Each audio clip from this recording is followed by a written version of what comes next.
All right, what is good, ladies and gentlemen, is the Mass Reviewer back again with another review, and today we are doing a review for Shrek 2. That's right, this is another rewatch for me.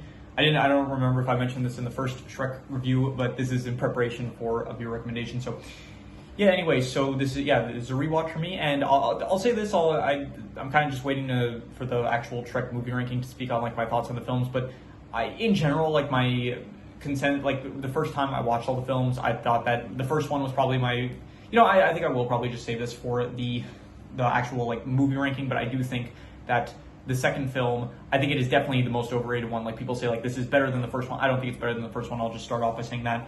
And this is definitely like people consider this like the best one in the franchise. I heavily disagree. And yeah, so we are just going to get into it, starting off with the plot/romance aspect. I'm grouping the romance aspect this time with the plot because in the last review I viewed it separately and it did kind of like bring down the score a bit more than I wanted it to. And I don't really want the romance to impact the score too much because in the last review it just impacted it more so than I would want for the final score. So yeah, we're just going to group it in with the plot this time. And overall, the plot/romance aspect, I'll give it like a 3 out of 5. I forgot to actually recap it, but basically the plot of this film is that so Fiona and Shrek, they are now married, but then they get invited to the kingdom of far, far away where Fiona's parents are the king and queen, and so they invite them over in order to get like their blessing, like so that Shrek and Fiona can get the king and queen's blessing for their marriage or whatever. So the king does not approve of Shrek and Fiona being together. He's like they're very much like they don't like ogres and stuff. They're prejudiced and stuff. So basically, the king, he's kind of in cahoots. He's working with the fairy godmother. The fairy godmother, she is the antagonist of the film, and basically she had a plan to where she wanted her son Prince Charming to end up saving Fiona and marry her basically, but he was too late. I guess I don't really know why he got there before. I don't know why he ended up. Like, I don't understand why it took so long for him to end up getting to the actual castle, because I'm assuming Fiona was at the castle for like years, but then Prince Charming, like, he waited until, I guess, after the events of the first film to go try to save Fiona, so I don't know what's up with that, but anyway, so, yeah, basically, Fairy Godmother's goal is that she wants Prince Charming to be with Fiona. Fiona wants, like, her parents to approve of her marriage with Shrek. Shrek just doesn't really want to be in far, far away. He prefers to just be at the swamp and stuff, and he's dealing with basically similar to the last film where it's like no one like treats him well because he's an ogre basically, and he is just upset with the world because of the way that they view him. So yeah, what else happens? Yeah, honestly, the last film I like the plot better just because there was like a very straightforward plot of Shrek. He gets hired by Lord Farquaad in order to save Fiona, and then he brings Fiona back to Far, Far Away, and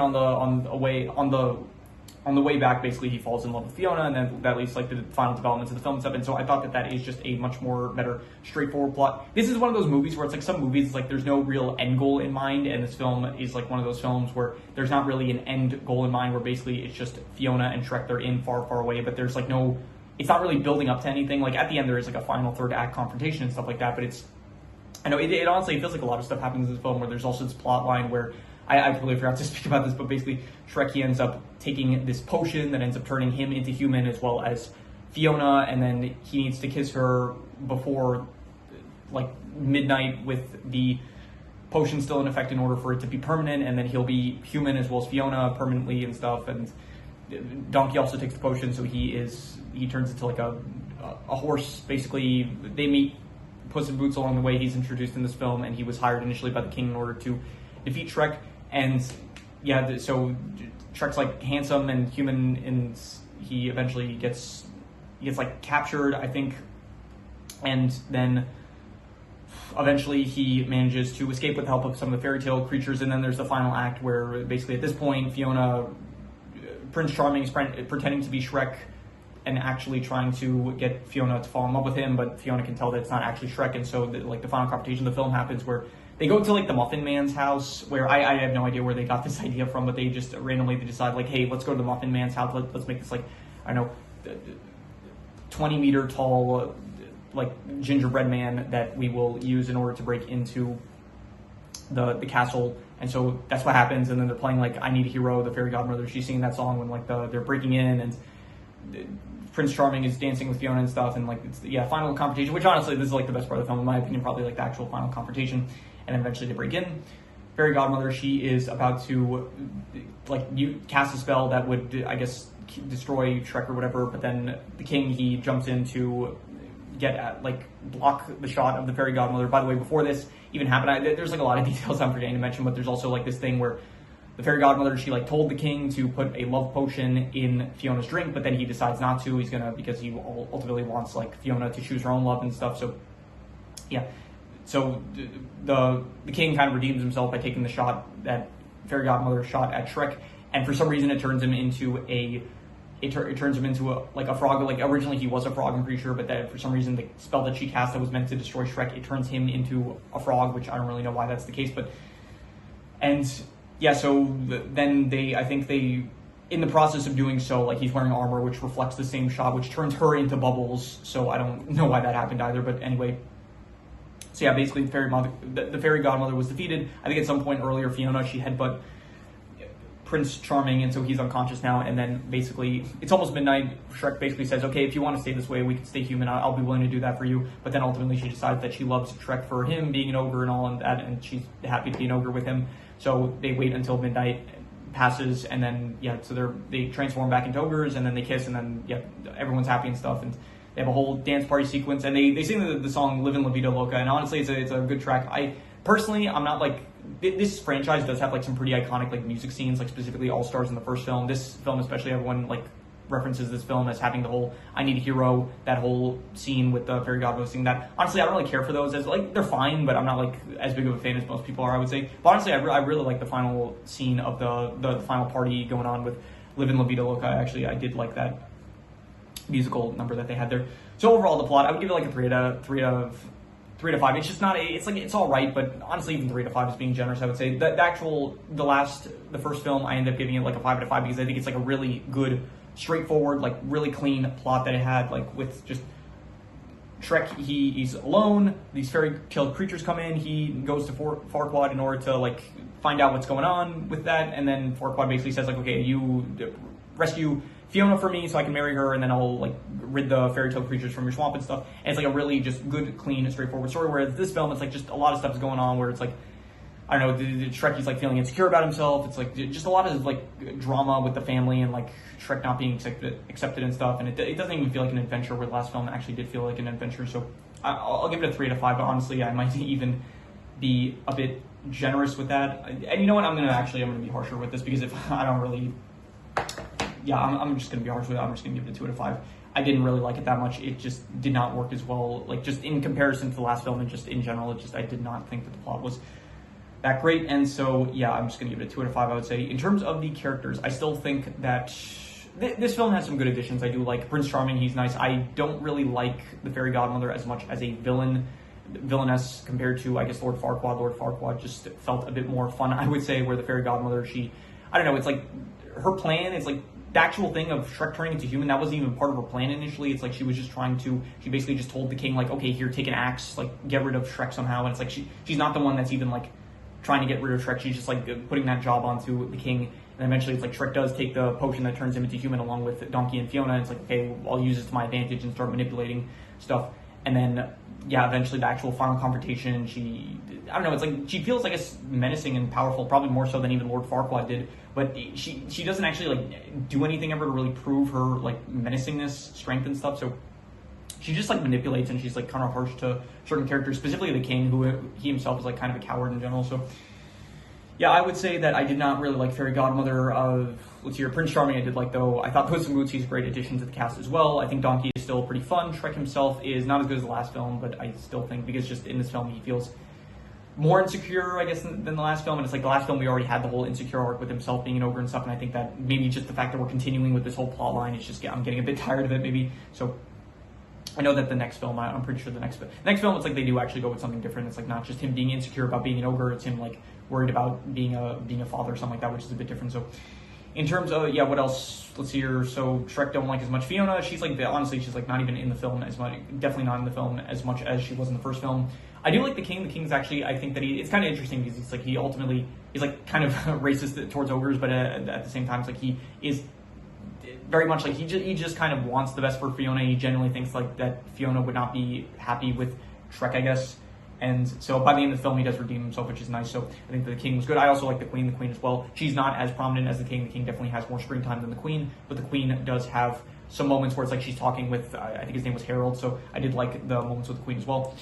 And any other characters, you do have a bit more of the fairy tale creatures. Like in this film, they actually do serve somewhat of a role of like actually helping Shrek, Donkey, and Puss break out of jail. So I guess that was good, I would say. But even so, they're not really, like they're fine. They're like not really, I kind of maybe wish we saw a bit more of them. But yeah, they're still fine, I would say. So overall, the characters, I would say Dragon's like only, she's at the end, like in the final scene, or maybe even it was a post-credit scene where basically Dragon shows up and reveals that she was pregnant, and Donkey has children now. So you're not going to get into the mechanics of how that would work. But anyway, so the characters overall, I would give probably like a, I don't know, I'll go like a 6.5.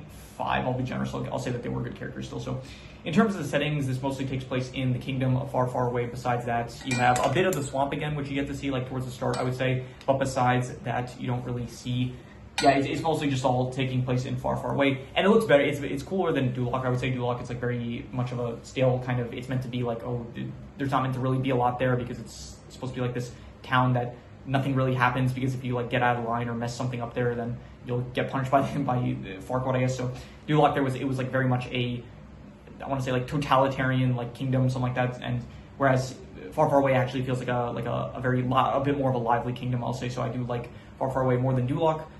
There is no areas like the castle from the last film, which felt like kind of dangerous or adventure. Like pretty much it's just like, I don't know, castle areas and just some towns, places. I think they're in the forest a bit. They go to, there's the fairy godmother's like factory where she makes spells and stuff, which was fine, honestly. I didn't care for any of the locations really. I'll just give the locations, I'll give it like I'll go like a 5 out of 10. I just don't really care for any of the settings too much. In terms of art style, once again, this art style it's very old. I think the first film was like 2001. This film I think came out around like 2003, I think 2004, somewhere around that year. So I would say that it still doesn't really look great, to be honest. I would give it probably like I think the last film I gave a 5 out of 10. I'm just gonna give this one another 5 out of 10 because it's not really, it's very much, it doesn't age as well as like other films, I would say. Like in terms of like just how it looks, it definitely does not feel modern, and it definitely feels like a product of its time. And like it's still watchable. Like at no point am I watching it thinking like, oh, I don't like this art style. Like it's fine. It's just I've seen a lot. I'm more my taste, I guess my palette is like more accustomed to, I guess now, just modern films and how they look, which is much more high quality, I would say, compared to films like this. So yeah, in terms of the comedy, I'll say this, I think that the comedy of the last film was probably a bit better, I would say, but I do think that this film had a bit more like memorable comedy scenes, like the scene where fairy godmother, she's about to say like, you give me no choice, Harold, and then she like says like she has to break her diet, and then it's like they're ordering from a fast food thing, and she even fairy godmother's asking like Harold like if he wants something. So I thought that was a good scene. There was also the arrest scene, like the whole when the fairy tale creatures are watching in Shrek's house, the footage of like they're watching like on the news like a chase, and it's like a medieval style chase, and Shrek, Donkey, and Puss, they end up getting arrested and stuff. So I thought that was a good scene, and the catnip that they take from Puss, I thought that was good. So yeah, this film definitely has like some. It doesn't feel as funny as the last film, but it definitely has like some good moments, I will say, here and there. So I'll just give it like the comedy like a 5.5, I would say. So yeah.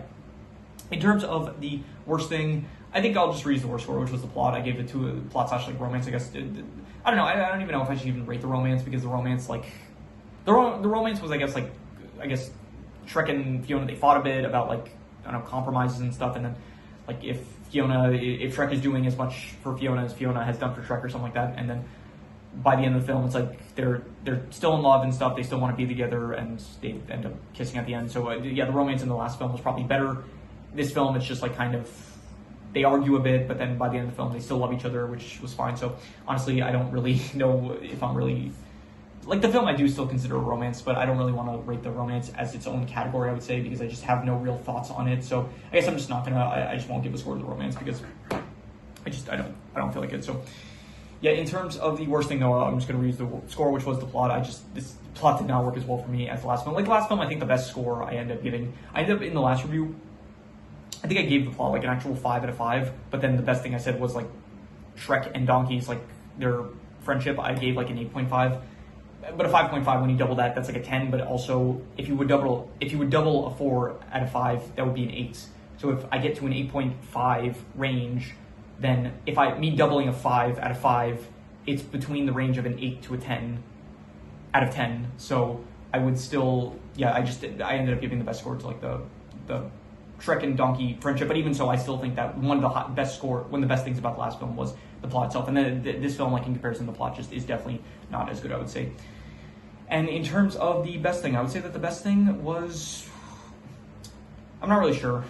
Nothing good. I'll say I do like the addition of the new characters, Puss, the King, Prince Charming. I don't really like the actual fairy godmother, and I do like the final actual like sequence. I thought that was pretty good, even if I'm not the biggest fan of the, like, I think the I Need a Hero scene, it was fine. I've heard like some people say like, oh, it's one of the best scenes in like cinema history. It's like, it's not that level, at least in my opinion. It's a good scene, definitely. I don't know if it's like, it was one of the better parts of the film, I'd say. So I'm thinking either like the side characters that they add, like the additions of the King and Puss and stuff. But I think I'll give it to the actual final, like the third act confrontation, which I would give probably, actually not even that. I'm just gonna say like the new additions of the characters, excluding like Fairy Godmother. I would say I would give probably the new characters are, I'll go like a 7 out of 10. I'll say that they're pretty good. Even the final, yeah, I'd probably even also say like the final third act, I would say was like between like a 6.5 to 7, I would say something like that. So I'm just going to give the best score to the new additions of the new characters, like excluding Fairy Godmother. So yeah, and any extra notes that I have, I already mentioned at this point, so I'm just going to do the calculations. King Crimson. All right, so it ends up coming out to about a 5 out of 10, which would be not good or bad, but I still think I'd give it higher than that. I think I would ultimately, it's definitely like, here's the thing. The first time I saw the film, I think it was actually the first time like I fully watched, like again, this is like this franchise, I did watch it fully, but I think the first time I actually like watched it in completeness, and like I think there were times like in the past I've watched it probably that I didn't finish it fully, and so I did actually fully completely watch it like last year, I think, actually sometime a bit before I started this channel. And I think the first time I saw the films, like the first one was probably my favorite, I think. The second one, I watched it and I was disappointed because I thought it was definitely overrated. And on rewatch, I would say like it's still like probably overrated, I would say. I think even it got a bit worse on rewatch for me compared to the first time I saw it. So maybe just going in, like I guess probably the first time I saw it, going into it with the expectations that I had of this being like not only the best Shrek film, but as well as like just a really great, just one of the best animated films in general. I just don't agree with that sentiment. And so overall, I would just give this film like a, I don't know, like between like a 5.5 to a 6. I would say it's between like decent and above average. And I'm going to be harsh, honestly. I'm just going to give it like a 5.5. Like the first film, I think I ended up giving it like, what was it? Like I think I said like between a 7.5 to an 8. This is just like a pretty big step down in my opinion. So yeah, I would just give this film like I'm just going to be harsh with that. I'm just going to say a 5.5. I thought it was decent. Maybe if I let it marinate a bit longer, then yeah, I don't think it's going to change that much since this is a rewatch for me. But who knows? We'll do the final when we get to the final actual like movie ranking for the Shrek films, and maybe I'll change my opinion on it. But for now, I'm just going to give it a 5.5. I thought that it was decent, and yeah, that is pretty much all there is to it. So if you have any recommendations, any shows, movies, video game stories, anime, manga, web series, anything that you want me to review, leave it in the comments and I will maybe possibly check it out. With that said, that is pretty much all there is to it, so let's leave it at that.